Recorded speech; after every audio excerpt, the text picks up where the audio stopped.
Estamos aquí en un nuevo programa de sucesos por OnePlus.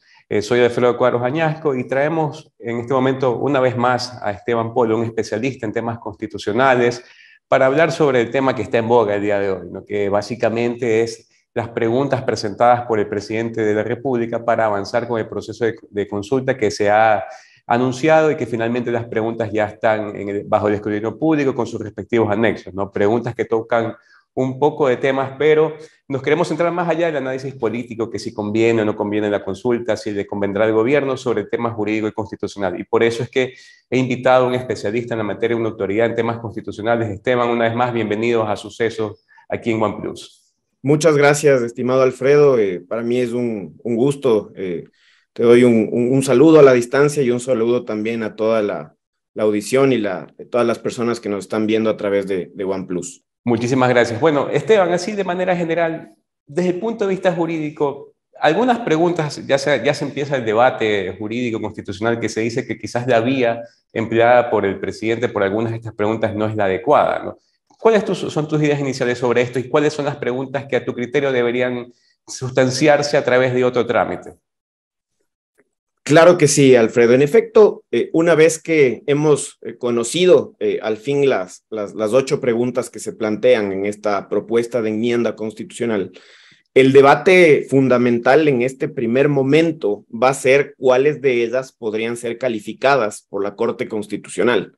Y ahí empezamos precisamente a discutir cuál es la vía que tendrá cada una de ellas o cuál debería tener cada una de ellas. Recordemos, Alfredo, y solo quiero hacer una introducción quizá para contextualizar un poco sobre el asunto. Recordemos que en nuestro sistema constitucional existen algunos mecanismos de modificación a la Constitución según la magnitud o la profundidad del cambio que se pretende realizar sobre el texto de la Constitución. Dentro de estos mecanismos destaca la enmienda, la reforma, o inclusive se podría llegar a dar un cambio total de constitución a través de una asamblea constituyente. La enmienda, que es el procedimiento que ha sugerido, en este caso, el presidente de la República, es aquel que, o a través del cual se pueden realizar cambios menos profundos, el que tiene más limitaciones, pero tiene la facilidad, por otro lado, desde un punto de vista procedimental, que no requiere la intervención de la asamblea. Entonces, entiendo yo que por ahí va la decisión de haber propuesto estas preguntas a través de una enmienda, porque el procedimiento es plantear directamente a la ciudadanía en una consulta popular, siempre que la Corte Constitucional habilite para este efecto. Sí, creo que esa es una consideración inicial que corresponde tener. De ahí que la Corte Constitucional en este primer momento de control lo que va a hacer es examinar las preguntas, el contenido de las preguntas, los anexos, y verificará si realmente pueden ser tramitadas estas propuestas a través de enmienda o si por la magnitud, el tipo de contenidos que tienen, requerirían un procedimiento un poco más complejo, como la reforma, que sí involucra una tramitación en la asamblea antes del referéndum, o inclusive podría decir que ni por enmienda ni por reforma puede realizarse un cambio. Y eso es lo importante que quiero también tocar, porque aquí el debate que se arma muchas veces es si muchas de las preguntas afectan o no afectan la estructura del Estado, como tú bien lo conoces. ¿Cuál sería, entonces, para ir en orden, y tú bien que toques el tema de la Corte Constitucional, cuál es el papel de la Corte ahora en este momento? La Corte Constitucional hoy en día tiene la última palabra en relación a qué preguntas van a poder pasar este filtro y van a ser consultadas en un referéndum. Es decir, la decisión de la Corte hoy en día es vital porque el examen que hace la Corte Constitucional es contrastar la propuesta, las 8 preguntas, con las limitaciones que tiene ya normativamente y jurisprudencialmente la enmienda. La enmienda, como decíamos anteriormente, es el procedimiento que permite realizar cambios menos profundos, de una magnitud menor. Y por tanto, le están proscritos cambios que puedan alterar la estructura fundamental de la Constitución, los elementos constitutivos del Estado. Se impide que se puedan restringir derechos o garantías y además tampoco puede ser usada para modificar el procedimiento de modificación constitucional. Entonces, claro, la discusión va a estar, estas preguntas están incursas en alguno de estos contenidos que están proscritos para la enmienda, y en caso de ser así, la Corte señalará que la enmienda no es el procedimiento apto para determinados cuestionamientos. Dichos cuestionamientos, entonces, no podrían ser puestos en consideración de la ciudadanía. El dictamen de la Corte es un paso sin el cual no pueden prosperar el procedimiento que ha sido sugerido por el presidente de la República. Ahora, este es un tema súper interesante porque, por ejemplo, vamos a una pregunta que yo he conversado de el poco tiempo que ha pasado con personas, el ciudadano en general. Se habla, por ejemplo, de la extradición de las personas nacionales que cometen delitos de crimen organizado. Uno le pregunta, va a la calle, muchos dicen, sí, está bien, ya debería ser de ahora, ponen el ejemplo de lo que pasó en su momento en Colombia, pero lo cierto es que se ha armado un debate interesante en términos jurídicos si es que procedería o no procedería la extradición. Solo como nota aparte, o sea, la no extradición de nacionales no es un tema nuevo, no es que está recién en la Constitución actual, ya ha venido. Entonces, el debate está aquí en que eso disminuye o no disminuye derechos. He escuchado muchas posiciones y aprovecho para preguntarte a ti cuál es tu criterio como persona formada en estos temas. Claro que sí, Alfredo. De hecho, esa es una de las preguntas que creo yo más ha generado una discusión. Porque hay que decir algo, Alfredo, y yo te doy mi opinión, que es un balance general de las propuestas. Hay preguntas que entiendo yo tienen más importancia para el gobierno, y hay otras que realmente no tienen tanta importancia para el gobierno y que parecería que están ahí quizás un poco para generar discusiones por otros lados y ver si puede tener cierto apoyo en la propuesta. Pero de los planteamientos que uno puede percibir que sí tiene interés del gobierno es esta de la extradición. De hecho, está dentro del primer grupo de preguntas en donde el gobierno, el presidente de la República, busca estas enmiendas relativas a la seguridad ciudadana. Ahora, ¿qué ocurre con el tema de la extradición? Nuestra Constitución, como algunas otras anteriores, es decir, la puntualización que tú haces, Alfredo, es adecuada. No es un tema de la Constitución de Montecristi. De hecho, ayer yo escuchaba, por ejemplo, al profesor Rafael Loyarte, y él recordaba que esta regulación, esta prohibición de extraditar a nacionales ecuatorianos, data desde 1946, es decir, dentro de nuestra historia constitucional viene bastante arraigada esta disposición constitucional. Sí, y solo te hago un comentario dentro de esta historia constitucional que ha sido muy colorida también, pues, ¿no? Sí. Continúa, por favor. Tan colorida y sobre todo que ha transitado por tantos caminos, porque siempre se piensa, ¿no es cierto?, en el Ecuador, que un cambio de constitución viene a ser la panacea y que luego de esto vamos a ser un país próspero, seguro, que las instituciones van a respetar sus competencias, y no va tanto por ahí, porque Ecuador realmente ha aprobado todos los diseños. En todo caso, volviendo a la extradición, realmente el artículo 79 lo prohíbe rotundamente, una prohibición muy expresa, muy tajante, señala que en ningún caso se permitirá la extradición de ecuatorianos, la disposición es muy fuerte. Y la propuesta, en cambio, lo que busca es enmendar dicho precepto constitucional y establecer que en ciertos casos, particularmente aquellos de crimen organizado transnacional, se permita la extradición. Es muy interesante, Alfredo, y por eso la discusión no podía realizarse con el primer anuncio que hizo el presidente de la República, porque realmente las razones, el sustento, la fundamentación se encuentra en el documento que fue entregado íntegramente a la Corte Constitucional. Creo que la fundamentación del presidente de la República para sustentar esta modificación a la Constitución es bastante interesante, tiene un sustento bastante importante. Ahora, yo creería que esta va a ser de aquellas preguntas que la Corte Constitucional las va a observar, porque la Corte Constitucional bien podría decir que esta modificación acarrea una restricción de derechos.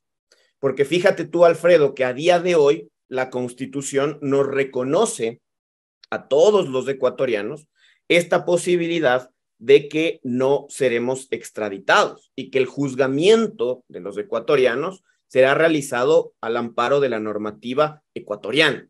Entonces, esa podrá ser una visión de la Corte Constitucional, señalar ya los ecuatorianos contamos con este derecho y cualquier posibilidad de limitarlo podría ser precisamente restringirlo, y esto no estaría, según esta visión, permitido a través de una enmienda.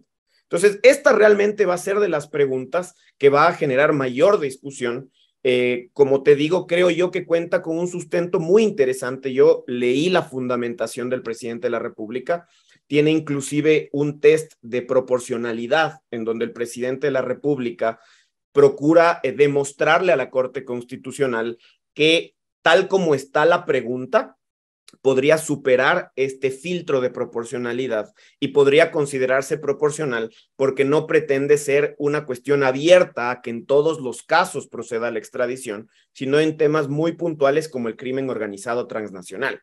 Sin embargo, sí hay que decir también que se encuentra o se encontrará frente a una disposición constitucional que podría darnos a entender que si es que se la limita, podríamos estar frente a una restricción de este derecho.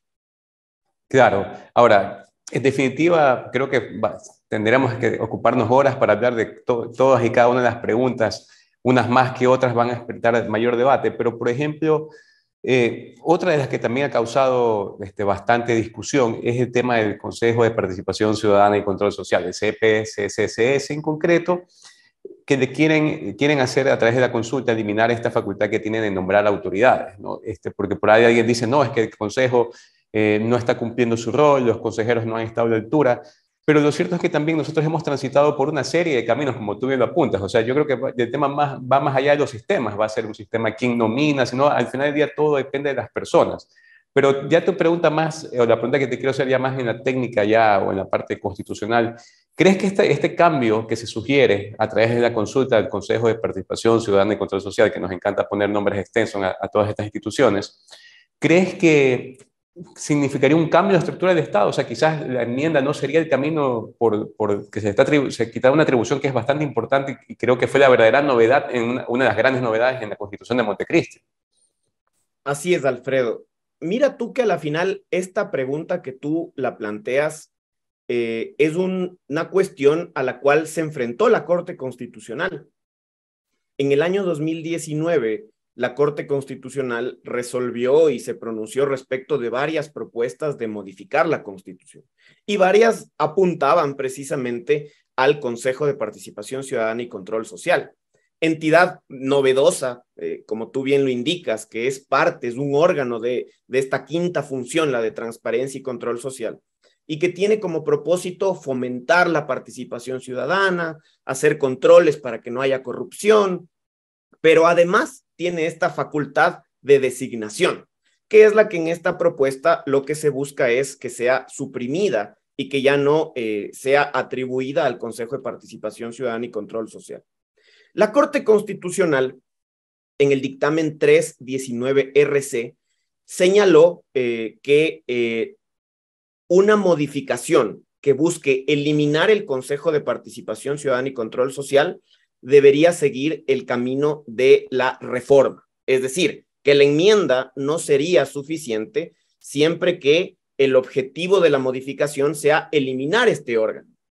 Sin embargo, la Corte Constitucional en dicho dictamen deja abierto y menciona que no se está pronunciando respecto de cuestiones como suprimir atribuciones. Lo que se pronunció en ese dictamen fue muy puntualmente si es que la eliminación del órgano puede ser tramitada o no por enmienda, y la Corte dijo esto tiene que ser a través de una reforma. Posteriormente se dicta el dictamen 819RC, y ahí la Corte sí resuelve sobre este punto, es decir, esta pregunta ya tiene un criterio previo de la Corte Constitucional, y la Corte en este dictamen señala que el traspaso de atribuciones, por ejemplo, del Consejo de Participación Ciudadana y Control Social a la Asamblea Nacional, sí puede ser efectuado a través de una enmienda. Entonces, jurídicamente, esta pregunta no va a tener, digamos, si la Corte es consistente con sus fallos, no tendría por qué tener ningún problema al momento de establecer la vía. Ahora, es verdad lo que tú dices, Alfredo, y quizá esto ya merita un análisis mucho más de fondo, es decir, hay que examinar, sabemos que la propuesta es quitar las atribuciones de designación de 77 autoridades que designa realmente el Consejo de Participación Ciudadana y enviarlo a la Asamblea Nacional. Esto tiene que generar otras discusiones también, porque estamos quitando un modelo y pasándole a otro. Habrá que ver cómo está estructurado este nuevo diseño de designaciones. Habrá que ver que se respete, por ejemplo, el tema de pesos y contrapesos, que no sea una cuestión en la que, por ejemplo, el Ejecutivo vaya a concentrar todas las designaciones y que tenga prerrogativas muy fuertes, porque aquello sí podría traer varios problemas en el sistema democrático. Sí, ahora, hablando de ya pronunciamientos previos de la Corte Constitucional, también en la primera pregunta tiene un condicionamiento similar, que es el tema de las Fuerzas Armadas que puedan o no prestar auxilio o ayuda dentro, digamos, de la seguridad local. También entiendo que la Corte ya se ha pronunciado sobre ese tema también. La Corte Constitucional sobre esta propuesta de que las Fuerzas Armadas puedan tener un rol complementario en la seguridad interna con la Policía Nacional, ya tiene algunos pronunciamientos en otro tipo de procedimientos. A ver, aquí hay que distinguir algo. Hay que recordar que en el año 2014, la Asamblea Nacional de aquel momento planteó y aprobó unas enmiendas constitucionales. Como se siguió el trámite de la enmienda parlamentaria, tuvo que transcurrir un año entre el primer y segundo debate, pero en diciembre del año 2015 se aprobaron estas enmiendas. Y una de estas enmiendas era precisamente esta cuestión del papel de las Fuerzas Armadas en la seguridad interna. En el 2014, en octubre del 2014, que la Corte Constitucional se pronunció sobre esta propuesta, la Corte señaló que está acorde con uno de los postulados del Estado, que es garantizar la seguridad de sus ciudadanos. Eso como primer punto. Entonces tenemos un fallo de la Corte Constitucional del 2014 con ese criterio.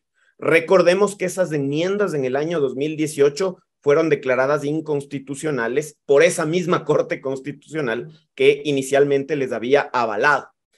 Esta declaratoria de inconstitucionalidad no tomó en cuenta ninguna cuestión material, ningún control material, sino fue por un tema de procedimiento.